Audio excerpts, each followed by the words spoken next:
This video is changing the world as we know it, changing science as we know it, and opening up infinite possibilities to content creators. In this video, I'm going to show you how to make a microphone out of a banana.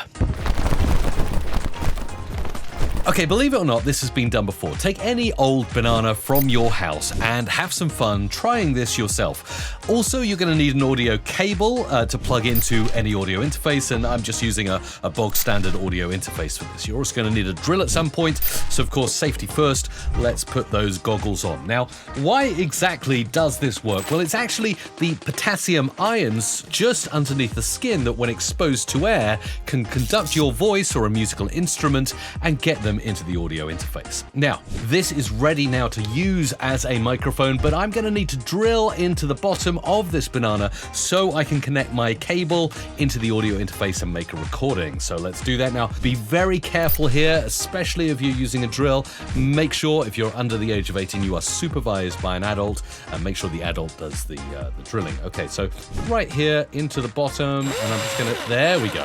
Carefully, can you see that? Just carefully drill into the bottom of the banana. Now I've made a hole that will go straight into the center of the banana and create the desired sound. So I can just actually plug this straight in like that. See, just like any audio interface. So this is now live. Before I actually make my recording, I recommend actually using something like tinfoil. Tinfoil is a really good conductive material. It will just improve the sound coming from your banana. So if you actually go ahead and attach these silver bits to each piece of the banana like this, I'm actually going to do it to all three pieces that I've peeled back. That should do it like that. Perfect. Okay. And as you can see with my precision drilling there, the audio jack is actually remaining in place at the bottom, which is what we want. So make sure you get a drill bit that's the right size. I used a 3mm, and that seemed perfect for my audio interface jack. Right, let's put this thing live and see how it works. This is me talking to a banana, testing how it works. Let's click and play back and see if we got any audio. This is me talking into a banana, testing how it works.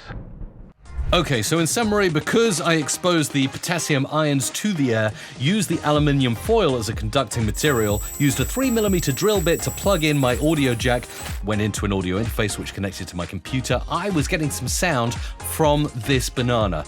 How do you think this will work for you? Let me know in the comments down below, and good luck.